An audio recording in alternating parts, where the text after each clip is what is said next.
Hey everybody, this is Tad Street with Positive Out Loud. Today I have the most amazing guest on the show. I have Debra Littrell. She is a mental health professional, a consultant, a trainer, and an author. She has helped many people since, what's the year, Debra? 77. 77. That's a lot of years of helping people through their mental health issues, energy issues, you just name it. What she realized in the past is that people were not changing as quickly as she thought they could with just the traditional methods of psychotherapy. So she decided to do training in all different types of healing modalities, all different types of energetic modalities. And one of the main ones that she was learning from was the EMDR, and that was through Francine Shapiro. And right now she is an EMDR trainer and facilitator and trains a lot of the mental health practitioners. And actually I'm a facilitator, not a trainer. Yeah. Oh, yeah. Facilitator. I'm sorry. There's difference to that. So Deborah, thank you for being on the show. You're welcome. Thank you for having me. So tell us a little bit about why you decided you want to get into the mental health profession. You know, I had a friend in high school who had a break, and I started just getting really curious. Actually, I originally had planned to become a math teacher, right? And so then after that, my friend's break, I started getting kind of curious about the mind and how it works and whatever. And so and that just took me off in that direction. I didn't really think about it anymore. It just kind of took me in that place. And so that's where I went to I did my undergrad in social work and then my master's in psychology. Wow. So this was back in 1977. And so what type of work were you doing at the time? What were you most interested in? Well, I was in high school. I mean, when you started working and helping people. Oh, when I started out? Yeah. Where did I start out? Well, I started out at Echo Glen Children's Center. So I was involved in working in the colleges with kids who had been adjudicated. And then I did a short stint at the crisis clinic in Seattle. And then I took some time off of the field, wasn't sure what I wanted to do. And then I worked in a locked psych unit, private psych hospital, and then did some crisis work at a crisis residential center for teens, and then helped open another locked psych program down in Tacoma. Then I kind of went into private practice and did kind of a hybrid of some contract work with agencies. So I worked in social service agencies, mental health agencies, the Division of Juvenile Rehab. So I've also done crisis and short-term and long-term, and then I started training people initially how to work with violence non-violently. And so that's where my training ended up starting. So I've never done full-time private practice. I've always done a hybrid of teaching and consulting and working with people directly. That sounds like really intense mental health work, working with people who have a lot of serious mental health issues in a facility, right? So what is it in there that you saw that was not working, and what made you steer into something that made you ask more questions about how can you help in a better way? Well, when I worked in the hospital, I was just, everything was really kind of about drugs, right? And there wasn't even anything built in for therapy with people in the hospital. So slowly that began to change, particularly with the adolescent unit, where they began to do more talking to kids and some group work. But it still was pretty heavy medical model and medication, trying to force the brain to do something different. And I just wasn't seeing people change or get better. And then when I went to work at the crisis residential center, we had a great staff. We had really good people who were really heartfelt, wanting to help kids and form a relationship with them. And really the premise was, well, these kids have been really harmed by adults. So what can we do to give these kids a completely different experience of adults? So how do we have limits with them without them needing to escalate, out of control? So it really was about relational kind of work with them. And we always were thinking from that perspective, and we didn't have drugs. So there wasn't, if there was acting out behavior, it was really about, carefully holding kids until they could calm down enough and get their brain, their prefrontal cortex working again so they could regain control of themselves. And that's not something that happened very often because our relationships with the kids were really pretty good. So you were bonding and having that connection and loving them. That's all they really wanted, right? Yeah, well, and a lot of those kids, by the time we got them, the crisis residential center was originally supposed to be just a 3-day program if kids flew out of their homes to work with a family and the kids and then return them home. But because we were staffed at a 2-to-1 staffing ratio, we ended up having, we ended up getting used by kids who were blowing out of group care.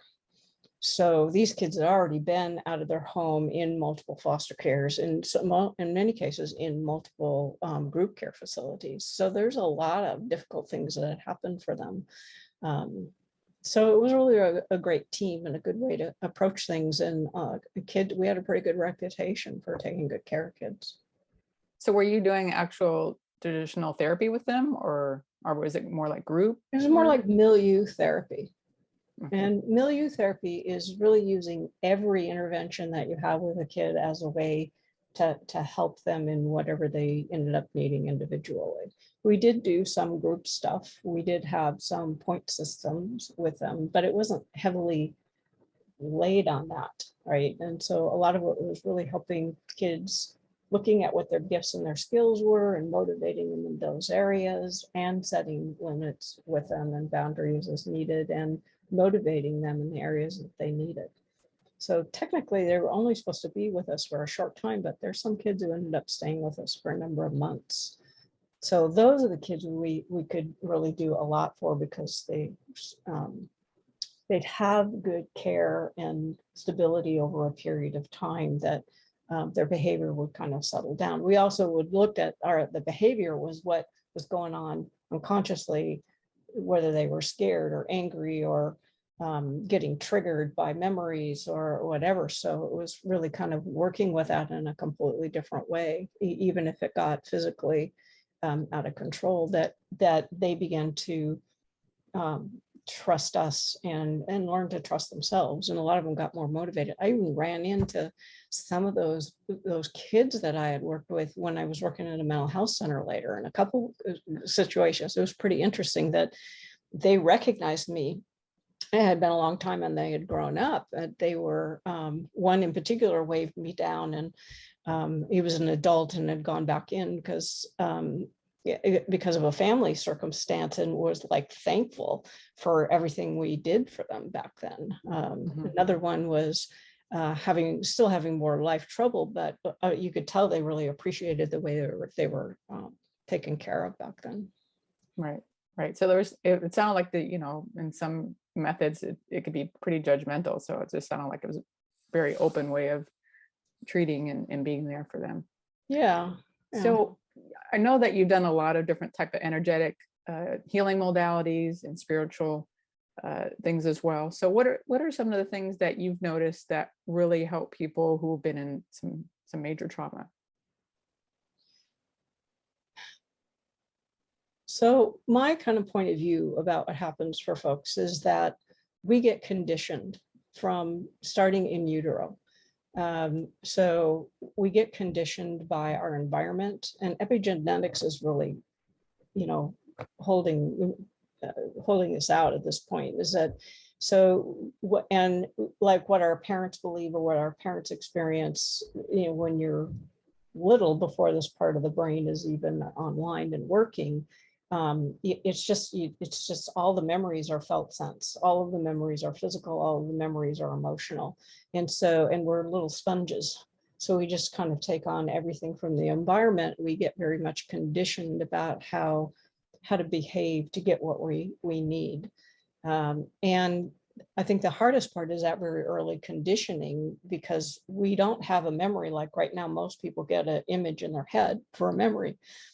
And we don't get that anything before that part of the brain comes online. So before age 2 or 3, all the memories are physical and emotional. And so we don't even know we're being conditioned. We get conditioned by family and culture and religions and socioeconomic status and education and eventually profession. And so everything kind of, and nowadays media, news, all this stuff is very, very laden in conditioning. And so people, unless they've grown up in families who really see who they are, what their gifts and their capacities are, and really support them in that process, oftentimes people don't have a core sense of who they are, right? They're trying to fit in to things. And then if you layer trauma on top of it, then it gets more confusing. So what I see is where people lose who that is. And so the energetic kind of stuff can be helpful for kind of removing those pieces, but it's also about how do they have the felt sense of experience of who they really are, right? How do they get to that place? And so I think there's two pieces. One of them is, how do I return to my core sense of self? And how does that show up in me? And how do I remove the trauma and the upset and the conditioning out of the way? So that part, so it's like, what I often say to people is like, right now you're conditioned automatically to behave this way based on your conditioning. And as you begin to peel that off and you begin to do things that you get a felt sense of who you are, there's a flip that happens. And that at some point now you totally identify with who you are, and the lies or the limitations or the conditioning becomes intolerable, right? So the energetics can be helpful for that. And anything starts out energetic eventually shows up physically. And so that is one way to approach it. There's also physical, emotional, cognitive, and energetic experience of that flow of who we are at the same time. So what are some of the things that has really helped some of your conditioning, that some beliefs that you were able to overcome? Oh, there's been so many things. Right.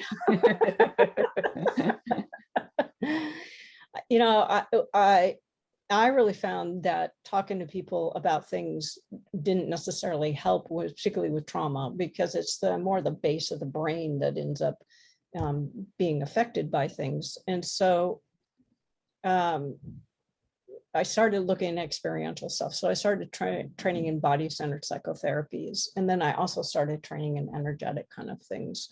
So early on, I had training in the Hakomi method, which was very helpful for timing and pacing and tracking and so on and so forth. And I later took a body dynamic course, which is out of Denmark, which they are just stunning in breaking up all the developmental phases and what it looks like healthy and what it looks like unhealthy in the early phase, unhealthy in the late phase. But they put a lot more emphasis on, how do we strengthen and get to that healthy phase? And I was training in EMDR at the same time I started in body-centered psychotherapy. So, and that was in the days that EMDR was a technique, right? So it's grown into its own form of psychotherapy and is completely different than what it was. But what I began to see, and a lot of what was happening when you talk to people, there's a lot of rationalization and justification for things because we make up stories to fill in gaps. And what I saw with EMDR is that it would just desensitize and completely, people's view of things would completely change. I've had clients who have said, wow, I can see how that experience completely colored every other choice I made in my life. And that can go way back to like 5 years old, 6 years old, that there's been like a domino effect for them.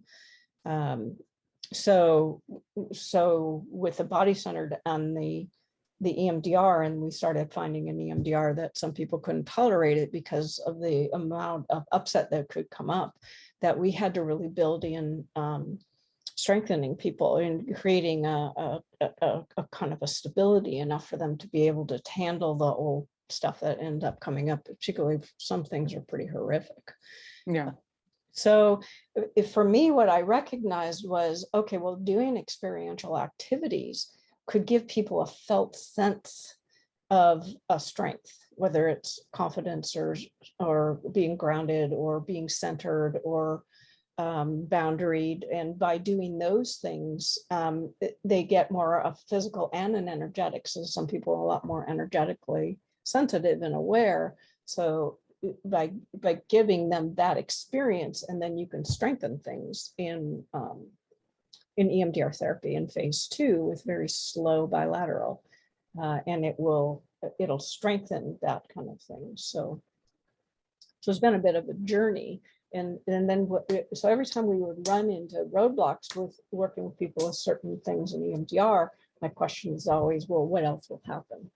Right? What else is available? So, you know, I studied with a Yaki teacher for a number of years, and I've studied matrix energetics. I did access consciousness. That's where you and I met, and I facilitated for them for a while, and done TAT, tapas acupressure technique, and that's what the other one I recently did. Remember what the name of it is. Oh, the emotional code. Emotion code, yeah. It's interesting how we keep running into each other in those same places. Yeah. And the body code, right? And so so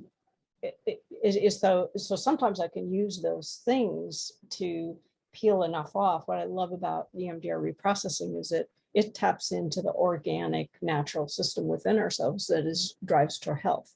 So that's what Dr. Shapiro discovered, is that we have an innate healing capacity within us. And for some reason it gets stuck. And so if we can, jumpstart it again, then we get out of the way. As a practitioner, my job is to, where is it stuck and how do we unstick it and what do they need to get there? And then once the reprocessing starts, there's not much for me to do except for, is it continuing to process, or are they leveled out, or are they stuck, and what to do? Right. And so it's really from that inside of the person that's doing that healing process. So for me, what I noticed is when I went to talk therapy, the therapist would help me realize some of the issues that I had in the past that I couldn't realize on my own. But that's kind of where the healing started, but it didn't end there. I think for me, where it can end is when, after I've done these different types of energetic modalities or, spiritual ones, where I'll get these epiphanies, whereas this is why you did this in your life, because of what happened back then. Does that make sense in a way? Yeah, it's kind of like, I use an analogy a lot of times, the character Pigpen in Charlie Brown. So it's kind of like we keep throwing, stuff, what's wrong with me? I'm not good enough. I didn't do that right. And so we gather that kind of stuff. That's the conditioning that I'm talking about, that we gather that. And so depending on the person, how big is that field? How thick is it? And so it's really kind of about pulling something out and letting it go, but it's not a cognitive process. And that's where talk therapy hits its wall, is that and what I found is people had good insight. They had good motivation. They were really bright and motivated people. But all people would come in and say, well, I know I shouldn't have done that, but no matter how I tried, I couldn't stop myself. Or they say, I know I shouldn't have done that, and I forced myself to act and behave the right way, but I felt like a fraud, right? So it really isn't an organic process. And part of that comes from, particularly when there's trauma stuff, that can affect the lower brain. And so when you try to do talk therapy, you're trying to engage higher brain to higher brain, right? And it doesn't address this, and that's not a conscious process. And this is why some of the energetic things are helpful, because we're not rationalizing it or justifying it or figuring it out. It's more, there's that innate wisdom, that innate capacity within that knows where to go and how to do it. And that's often what we have to train people to do for EMDR, is this, like, you have to let go. You have to let whatever happens happen. You just have to sit back and observe. You can't think and figure, and and because if you're doing that, then you're actually interfering with your innate capacity to do the healing, right? Because we have a mental construct, and it's just people are trying to put another mental construct in the process, as opposed to letting the innate wisdom inside know it knows what to do, where to go, how to do it, in what order, right? And that's nothing that we have from our higher brain. And we don't get enough, people don't talk about that enough, I should say, about the innate wisdom. And everybody talks about how the mind works and how you can work through things intellectually. I mean, this culture just really puts this as a superior thing, our brain, our intellect, or conditioning and all that, on a pedestal, whereas we don't, like in the East, they put the innate wisdom, what's inside of you, in a pedestal, and that's why maybe they're better off mentally than we are here in the West. Yeah, and it's like the indigenous cultures and the shamanic work and so on. Sometimes it looks like a miracle, and it's really because it's coming from a different aspect of ourselves, right? And the facilitator of that is actually helping the person access those less than other than conscious aspects of ourselves that know what to do. Say, for instance, with somebody with PTSD, would EMDR help out with that pretty good? Or definitely, it was originally one of the most widely researched therapies for PTSD, and we've trained for military and for veterans, and we've just kind of had the gamut. The thing I like about the EMDR community is, when we run into roadblocks, we don't go, it doesn't work. We go, well, how could it work, right? And so if you get a really good EMDR practitioner, they've kept up on the training. In the old days, it was a technique. That's what I originally learned, but particularly because I became a facilitator with Dr. Shapiro's Institute, I'm always keeping updated on things. And so some practitioners have not done that, and they're still trying to do a technique. Whereas there's other folks that they're really, it's a 8-phase form of therapy. And so we developed it over time. So it's very helpful for PTSD. It's helpful for other things as well. But there's just been a lot of research and ways to do it. So we have more specialty or advanced protocols. Once somebody has basic training, they can go on to kind of where they're specializing. Okay. So I'm thinking of, the New Year's coming up and people wanting to make a lot of changes, and people talk about their goals and that sort of thing. Can you tell me a little bit about how, maybe from a different view or different aspect of how people can make those changes without the traditional way of thinking, the way that they need to do it with goals and that sort of thing? Yeah, my point of view of it is when we're lined up with who we are, that just kind of drives our life, right? And it's not something we have to control. I've seen a lot of people feel like they failed, and when they try to do those really left brain, do a goal and do this and act the right good way, and a lot of people really feel like failures. Well, a lot of that can be limitations that they still haven't cleared out of their system. And so again, there's that combination of clearing it out. Now, sometimes people's goals, and by the way, the word goal, that word originally was about ending in death, right? And so when we unconsciously, there's a place where we're kind of taking that on when we do that. Now, setting targets or intentions for where we want to be, but sometimes those intentions are actually coming from conditioning. They're not really who we are.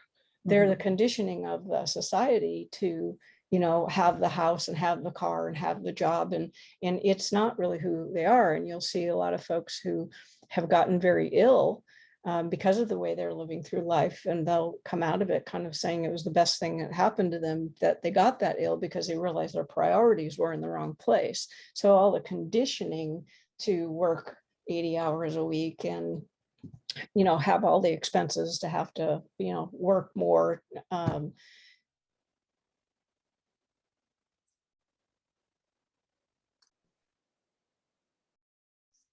so as unstable internet. Go ahead.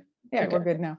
Okay, so as we as we remove the limitations and the conditioning, and we get more curious about who we are, and what's the difference? Like if you have a sense when you're in the flow, and you things just feel lighter or more expansive, and you begin to trust how you're communicating with yourself around that.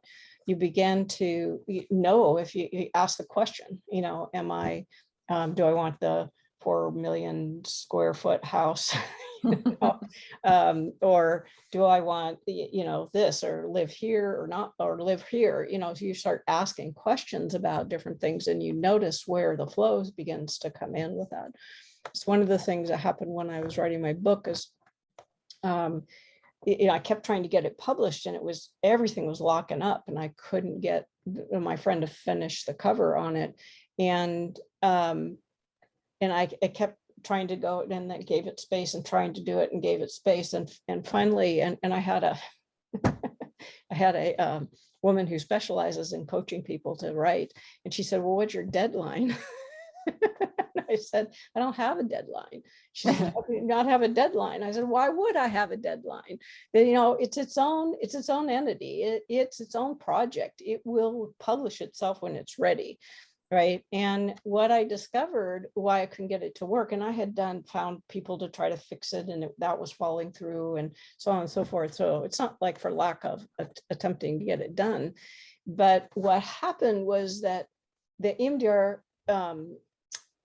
Francis Shapiro Library got moved from the Kentucky University in under EMDR.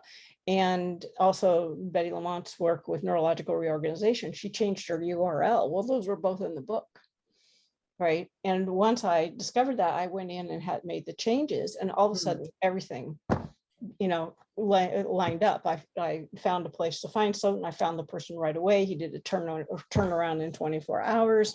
And so it's more about being curious, and if things aren't working, sometimes you push the boulder up the hill and it rolls back over you and knocks you on your butt. Right. Well, if it's not working, there's a reason for it, right? That so maybe not be aware of, right? Right. What is this? And that's what I just had to kind of be in the question. What is this? What else is asking to happen here? Is it do it now? Is it in a week, in a month? And sometimes it's the timing. Sometimes there's other pieces that, and how many times have people like shoved their goal, right? Forced it to happen, and then ended up having a big problem afterwards. And so if we begin to kind of trust that flow of things, and how does it go and what the timing is for it, I think, it's not that we can't ask questions, but sometimes we just have to know, is this my conditioning, or is this like authentically, a part of who I am? Yeah. And I know there's a lot of like, on social media, on YouTube or whatever, there's a lot of young people out there telling other people, this is what I'm doing to be motivated. This is what I'm doing when I work out. This is how you should eat. So much of that going on, and people, well, and there's thinking a lot of hacks. they need Right? to be that way. Yeah. A lot of hacks, a lot of, what's the other thing that people are doing? Something to make things go faster for you, right? This, how to manifest in a week, or, it's just kind of crazy stuff that's happening, right? Yeah. And sometimes those things work, and actually because you're lined up. Mm-hmm. Right. And that's why it flows, because you're lined up. And sometimes it is about lining up. Sometimes it is about motivating, but sometimes it's like, I find that when I'm in the flow, things just kind of happen. And when I try to do something, I hit a brick wall. It's like, okay, what was that? Right. Then it's like being curious it's like, well, do it now, do it tomorrow, as I start asking questions about it, and just kind of observe what happens. And we don't always know. It doesn't, that information, that's the other problem. People ask the question to get the answer, as opposed to just walking in the question, being curious, observing. Like little kids are like that. They just ask a million questions. Oh yeah. And it's not, and they want to answer, but it's almost like when you answer them, it's not the same as what an adult does with an answer. They just kind of get curious with more information, right? Well, sometimes they ask the same question over and over again, even Yeah. though you told them the answer. Which is really interesting. I'm like, didn't I just answer that? Yeah. Right. Because oftentimes, if I look back when I was a kid and people and adults would tell me things, it was kind of like wah wah wah. It's not quite the same. We're not on the same level here. Yeah. Yeah. So when you were talking about once we're aligned, how is it that we can get aligned? That's the question, big question, right? Yeah, and I think that's a question everybody has to ask and observe. And sometimes it is bumping around with doing things that don't work. Like I've learned as much from what doesn't work as what does work. And this is another kind of epidemic in this society right now, is people are afraid to make errors, right? And some people want to actually know the material before they go to the class to learn the material. And but it's the failure. And I often tell people when I'm facilitating an EMDR training, it's like, you know, you're going to learn more when you screw up, right? Because something will, I want you to learn to trust that. It's like you'll contract and that you can't figure it out, or you get confused. You got to trust that. That's about, I need more information, or I'm missing something here. And then, so it's really kind of learning to, you learn as much from it not working as from it working. You can't always be afraid of making the mistake. I think some people go and they do a lot of meditation, and for some people that works really well. But a lot of problems with meditation is that people are trying to control their minds when they're meditating. And this is about, it's more like you watch all that crazy noise in your head, but you don't give it any credence anymore. So you have to take the energy out of that and just observe what else is available. So it takes some time to not give all the credence to the left brain and all the noise that goes on in there. Some people do experiential things. The meditation for me was like, it was hard just to sit there in silence with your, you know, the lower brain going blah, blah, blah, blah, blah, blah. Yeah. For me, I needed guided meditation. I needed certain different types of meditation. It wasn't going to be the silent, you know, this kind of thing for me. Yeah. And it's important. People have to make a transition from that at some point, because the guided stuff can be somebody else's point of view as well. Okay. Right. And so that can be helpful to get on board. I love Headspace. I love the way that they do it, because he does interrupt the process. So it kind of regrabs, you know, their attention again. So I think he does a really good job of working people there. They do have a lot of guided meditations as well, but it really is learning, you know, how to connect. I think it's also learning, how do your muscles tell you what works and what doesn't work? How does your emotions tell you what works and what doesn't work? How does your quality of your thoughts, not your content, but do they speed up? Do they slow down? Do they dart around? Do they get still? Right. And then energetically, and some people are cued into that more quickly, and some people it takes a while. So, you know, the truth always makes us feel lighter or more expansive or in the flow. And when I say that to people, they usually go, oh yeah, you know, and a lie or a limitation is going to feel heavy or contracted or dense, or like you're pushing a boulder up the hill, right? And it's a lot of effort. And so that's kind of a shortcut.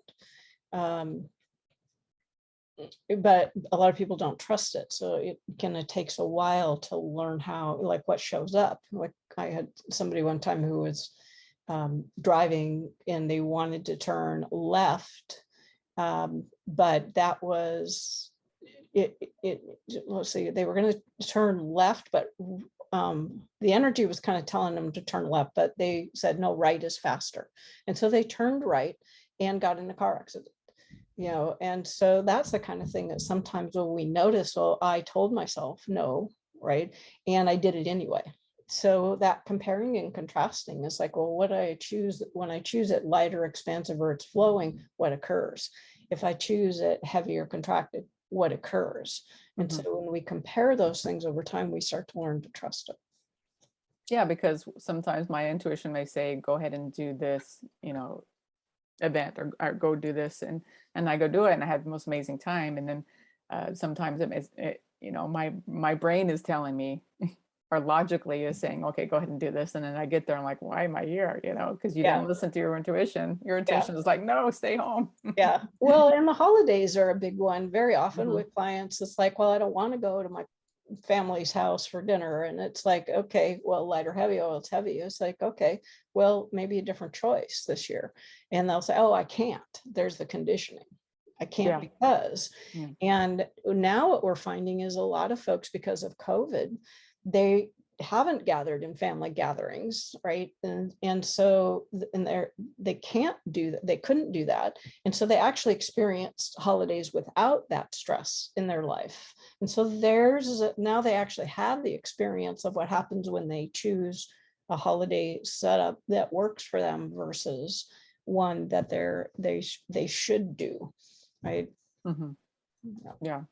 Like we were experiencing holidays where at one point where we would stay for Christmas the whole day at the house. And then all of a sudden everybody's like, no, let's just come in the afternoon. And then once that happened, everybody felt a lot lighter and it was happier. It's like, we don't need to spend the whole day together, let's compromise and just do half a day. Right. And that's a good point, that and the energy of it changes.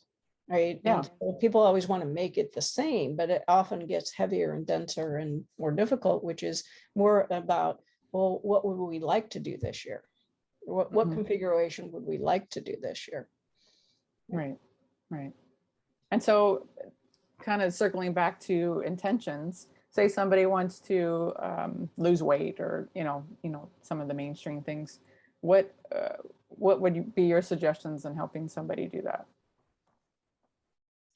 Well, I think there is some usefulness in finding out, how does it work? And also, how does an individual's metabolism work? Because everybody's body is different. And so it isn't always being in a cookie cutter. And again, even with food, eating this light or heavy, and when I eat it, what does my body tell me about it? Like there's a lot of foods that I'm allergic to. And if I eat them, I get the repercussions from that. And so I have learned over time that now when I think about eating it, it's like my body will automatically go into the response that it gets if I eat it. Oh, wow. And so it's like, oh, no, I don't want to do that. Now, it didn't used to be that way. It used to be that when I wanted to eat it, I'd do it anyway, and then I'd get the repercussions. But now it's changed. So I think we do have to get a little bit clearer about, well, what happens to my brain? Is it clear? Does it give me, does the food give me energy? And then how much of it, right? Yeah. Then the portions are another piece of it. It's like, well, some of it, this much may be fine, but this much, maybe I feel lethargic. So you begin to learn how your body works with different foods and quantities. And maybe like for, moving the body, you can ask your body, say, hey, would you like to move in the morning or the afternoon? What feels better? And maybe even experience those different times and see which one you like better and how did you feel afterwards, right? Yeah. And particularly when people are learning this kind of thing at the beginning, sometimes they have to do it to really notice physically how they're responding emotionally, cognitively, and energetically. Eventually, over time, the energetics start showing up much more quickly because they show up first, right? It's just that this society is not very tuned in to paying attention to the things on an energetic level. Yeah, so just because somebody online tells you to do it in the morning doesn't mean that you should do it in the morning. Okay. Yeah. Well, and what kind? That's the other thing, is that different days your body might want to walk, or other days run or bicycle or dance, or and so it's also about having a variety of things and really being clear what would be good in that particular day. Yeah, for me, running does not sound fun whatsoever, but dancing is another story. I love to dance. I love music. So it just depends on and some people love running. So yeah, absolutely. So, so tell me a little bit about what you have going on right now in your life. What different type of, like professionally, what's going on in your life? What are you up to? So I see clients a couple of days a week, and I also am, because I'm on faculty with the EMDR Institute, I help facilitate the practicum part of the EMDR trainings. So we do that on some weekends. I also developed a course called Somatic and Energetic Resourcing. It's actually a newer configuration of an older course that I did. So it's a lot about how to use experiential activities in phase 2 of EMDR, or for any clinician who is planning to do trauma work. So this really looks at how do we create stability for people or find that core sense of self, and how do we get good self-awareness, so good communication kind of things, and the ability to observe self when you're going through process, and grounding and centering and boundary, and those kind of things. That's really kind of helping people kind of find their core sense of self, right? And I've seen some beautiful things happen with people where they'll go into spontaneous connection with who they are and have these very expansive, surprising experiences. It's like light or heavy, and they'll say, oh, light. It's like, oh, this is what we were talking about, right?